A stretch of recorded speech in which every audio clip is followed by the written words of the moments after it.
le bon son que vous aimez sur la métropole lilloise, c'est sur RPL, l'autre radio.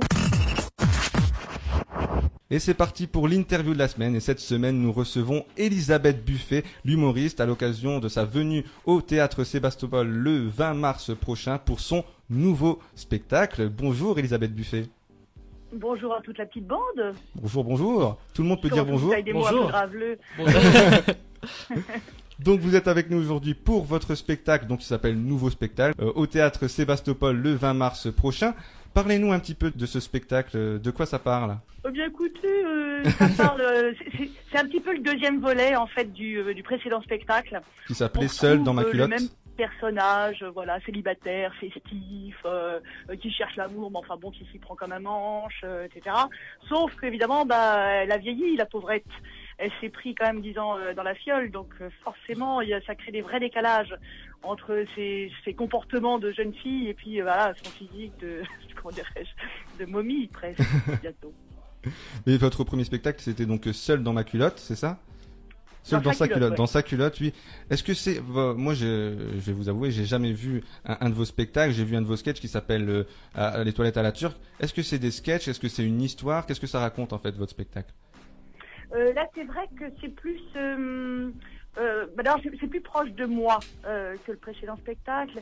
Et c'est plus, voilà, je livre un petit peu mes réflexions sur, effectivement, bon, le vieillissement, le ratage, voilà, je n'ai rien construit, j'ai pas d'amoureux, j'ai pas d'enfant. Donc, voilà, c'est un petit peu tous ces constats. Bien sûr, tout ça avec beaucoup d'autodérision et de cynisme. Heureusement. C'est un petit peu ça que je mets sur la table, quoi. Et donc, on dit souvent de vous que vous êtes la Bigard au féminin. Est-ce que vous aimez qu'on vous compare à lui?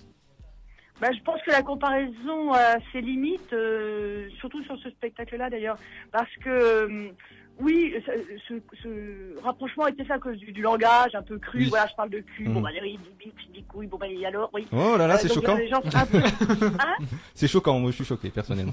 Oui, vous êtes choqués. J'imagine que vous êtes tous rouges dans le studio. Oui. Non, mais c'est du coup, voilà, ce rapprochement était un peu facile parce que je pense que d'abord, je suis une nana et je pense que ça mène forcément de la rondeur.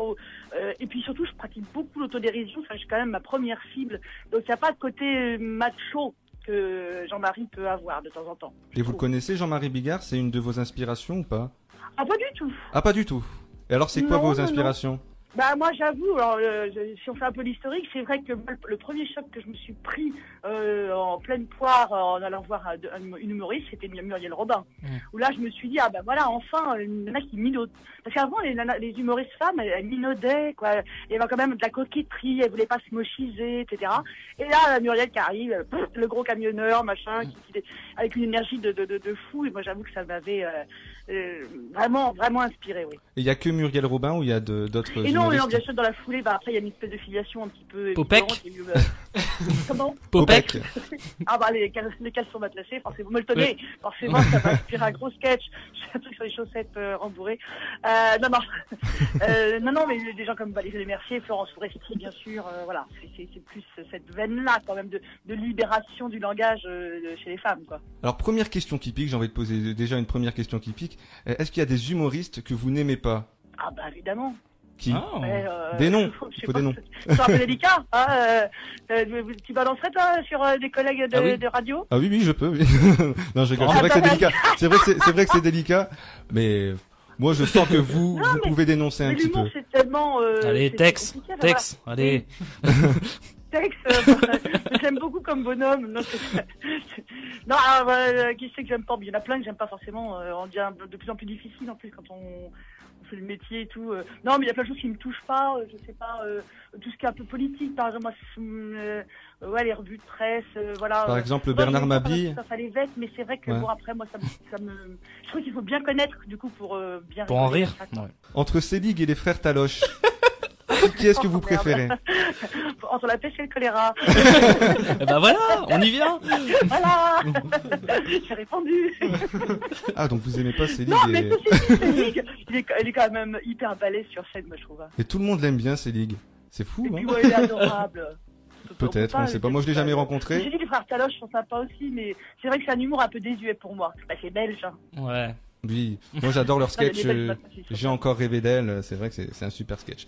C'est pas très radiophonique comme sketch, mais c'est super. Ouais. Alors, Ah oui, c'est vrai. ce qu'on ne sait pas, ce qu'on ne sait pas de vous, c'est que vous travailliez avant dans le marketing. Comment on décide de tout plaquer pour devenir humoriste? Ah bah ça se fait pas en une nuit. Oui, Une nuit où t'es bourré. c'est réfléchi. Ah, demain je démissionne. Non, ça a été compliqué parce qu'avant j'avais déjà fait des allers-retours entre la vie normale et puis la vie artistique, mais j'étais pas prête, j'avais la trouille. Les tentatives ont été assez désespérantes et vraiment voilà, n'ont mené à rien. Et puis tout d'un coup, mine de rien, symboliquement, l'amorce de la quarantaine. C'est ça je me suis dit, là, faut que je me mette un coup de pied derrière parce que sinon je regretterais toujours de ne pas avoir essayé, quoi, voilà. Est-ce que vous vous êtes inspiré de gens comme François-Xavier de Maison qui sont aussi passés par autre chose? Il y a beaucoup de personnes comme ça qui passent d'un métier à un autre, notamment vous donc et François-Xavier de Maison. Il y en a plein qui faisaient effectivement. Mais non, je me suis pas inspiré de ça, mais parce que j'ai découvert ça bien après en fait. Mais en fait, je crois que alors je sais qu'il y a de plus en plus de jeunes qui font aussi ce métier, mais c'est intéressant, je trouve, d'amener. Du coup, on arrive sur scène avec voilà quand même un vrai bagage. Des choses à défendre, des choses à dire, que ce soit avec l'âge et puis l'expérience. Et puis ça aide aussi à garder un peu les pieds sur terre, quoi, parce qu'on se dit que si ça se trouve ça durera pas et qu'il faudra peut-être retourner travailler dans les bureaux.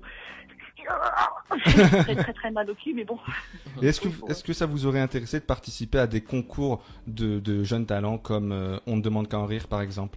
J'en ai fait des concours, mais alors sur scène, pas en télé. Ouais, si j'avais démarré, je pense que j'aurais tenté le coup, parce qu'on risque rien quand on démarre. Enfin, on risque rien, oui, on se vautre, c'est pas grave. Ensuite, c'est un peu. Après, moi, j'étais pas fan du principe, quoi. D'être noté. Un peu à Rennes, au Lyon, quoi. Alors, vous avez touché à tous les médias, la radio, la télé, le cinéma. Avec, par exemple, On va se gêner au niveau de la radio. Depuis 2011, il y a plus grand chose dans ce sens. Est-ce que vous avez des projets qui avancent dans ce sens justement? Pas radio, pas télé. Cinéma? Non, moi les projets, le projet qui va prendre la suite du spectacle, c'est une pièce de théâtre. Ah. Ça n'a rien à voir avec les médias. On va reprendre avec Denis Maréchal, on reprend Nuit d'ivresse. Nuit d'ivresse. Josiane Balasco, ouais. Michel Blanc. Oui, il y a quand même une cohérence au niveau de l'ivresse. Ouais. C'est vrai qu'on vous voit bien dans ce rôle. C'est un bon casting. On vous voit bien dans ce rôle avec Denis Maréchal. Là, quelques répètes qu'on a faites, ça marche très bien, effectivement. Et c'était obligé de prendre un chauve pour faire Michel Blanc, Denis Maréchal, donc petite vanne, ça n'a pas marché. Un chauve. Un chauve. Ah. Oui, un chauve. Je ne sais pas quoi répondre. Dommage. C'était une question fermée. Il fallait répondre oui ou non.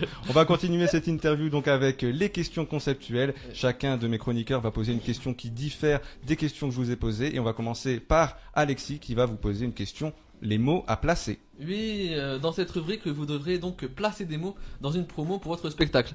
Alors, comme vous vous appelez Elisabeth Buffet, j'ai décidé de choisir 3 mots en rapport avec le buffet froid. Voilà, voici les 3 mots. J'ai pensé à saumon, foie gras et œuf mimosa. C'est à vous. D'accord. C'est vrai que c'est un spectacle assez copieux. On peut piocher plein de choses. D'ailleurs, je parle du saumon. Je parle plutôt de la saumone, parce que je dis que je suis souvent à contre-courant, comme une vieille saumone qui veut encore se faire fumer. Donc, voilà. Les œufs mimosa ne sont pas présents dans mon spectacle, je vois vraiment pas. Et pourtant, mais c'est un peu vieillot. Mais c'est vrai que c'est un peu moi ça. C'est des vieux plats, un peu de routier, enfin un peu simple. Mais c'est hyper bon. Enfin, moi j'aime bien, ça fait ringard de commander ça, mais j'avoue que j'aime assez. Alors, dans mon spectacle, c'est pareil, on peut trouver un petit côté, voilà, parfois un peu désuet, mais en fait, c'est les bonnes choses du terroir. Bah, voilà. Puis le foie gras, je vais dire, vous verrez mon bidon, vous penserez au foie gras, forcément. Oh là là, mais c'est méchant aussi de vous casser comme ça. Mais non, mais parce qu'en retournée, j'ai repris du poids, puis alors, il me faut quand même un peu à poil dans ce spectacle. Et du coup, c'est vrai qu'à la fin, je fais tout un truc avec mon ventre. Parce que c'est un spectacle visuel, du coup. C'est aussi un spectacle visuel. Beaucoup plus que le précédent. Ah ouais. Donc il faut vraiment. Jarry, il a apporté dans la mise en scène, il a apporté beaucoup de choses corporelles, visuelles. C'est pour ça qu'il faut se mettre au premier rang et déjà réserver les places pour le théâtre Sébastopol. C'est le 20 mars. On peut compter les poils comme ça. Voilà, exactement. On va continuer cette interview avec la question conceptuelle d'Adriano, qui est une question qui pique. Attention. Et oui, je vais vous poser une question qui pique, voilà. C'est original Voilà. Lui, en fait, Adriano dans notre équipe, c'est le mec qui n'est pas drôle. Voilà. Ah, je me disais bien, oui. Alors, vu l'humour que vous pratiquez, ne regrettez-vous pas? Voilà. Ah oui, en plus, j'ai bourré, donc. Regrettez-vous À cette heure-là. Regrettez-vous justement de ne pas être né avec une bonne paire de couilles? Voilà. Je, Ah, elle est bah pas mal. non. Elle est pas mal cette question. je ne suis pas l'auteur de la Non. question. Moi, j'ai des couilles dans la tête, moi, de toute façon. Ah. Non, vraiment pas. Je suis contente d'être une bonne femme, mais voilà, comme les bonnes femmes de maintenant, elles y vont, quoi. C'est fini, hein. Les couilles ne sont pas réservées. Vous n'avez pas le monopole des couilles. Bravo. Alors là, c'est beau. C'est sur la page Wikipédia dans 5 minutes. Parce qu'Adriano, c'est aussi le macho de la bande, hein, faut Ouais. savoir. Hein. Dommage. C'est pas passé ça. Et donc je me disais c'était une question originale, mais en fait j'ai appris que c'était Thomas qui l'avait inventé Ouais, cette question. Et Thomas c'est un peu l'intello de la bande, c'est mon petit préféré dans la bande. Donc Ah. on termine Ah par oui. lui, on termine par le c'est meilleur. relatif, hein. Oui. C'est vrai. Oui, mais pour moi c'est le meilleur. En plus c'était son anniversaire, il a fêté ses 25 ans la semaine dernière. Voilà. Oh, petit chat, bah dis donc. Voilà, Ouais. 25 ans. On est La très moitié jeunes de dans mon les... âge. Ah oui c'est vrai. Ah, ça calme. Hein. Ah oui ça calme. Mais bon, quand on est jeune dans la tête, c'est le principal. Tout à fait. Ouais, mais non, mais c'est ça le problème, c'est que ça devient de plus en plus décalé. Du coup. Allez, on Embêtant. termine donc avec cette question, la question de Thomas, la question philosophique. Ça va bien, Elisabeth? Oh là, moi je m'attendais à. Non, c'est pas ça la question. Je voulais ça. C'est pas ça la question. Ah bon, C'est merde. pas ça. C'est pas ça, sinon je serais un très mauvais journaliste. Donc voilà, je voulais savoir si vous étiez détendu, si tout allait bien. Je vais démarrer donc par une citation comme je le fais toujours. Donc Stendhal disait: rien n'est plus ennuyeux au monde que la pudeur non sincère. Et donc je voulais savoir si c'était pour chasser l'ennui que vous aviez décidé de rayer toute idée de pudeur de votre spectacle. On ne met pas la pudeur au même endroit. C'est plutôt ça. Il y a énormément de pudeur. Mais c'est vrai que moi, ça me dérange pas d'être en slip sur scène. Oui. Ça me dérange pas de parler de mon cul. Mais à côté de ça, tout ce qui est plus émotion ou plus tendresse, ça c'est vrai que là-dessus j'ai encore un petit peu de mal. Ouais, d'accord. Pour vous, la pudeur, Voilà. la Moi, pudeur, je ce n'est disais, pas de la sexe. pudeur, ça me drape autour du cœur, pas autour des fesses. D'accord. C'est beau. C'est beau, oui, et on termine bien cette émission. Merci Elisabeth Buffet d'avoir été avec nous. Oh ben merci à vous, c'était rigolo. C'était un plaisir. Très comme le Nord, quoi, en fait. Voilà, Ben c'est voilà, ça. exactement. Voilà. Eh bien, je rappelle que vous serez donc dans le Nord, justement, le 20 mars, au Théâtre Sébastopol pour votre spectacle, donc nouveau spectacle. Merci Elisabeth Buffet. Merci à vous. Merci. Merci.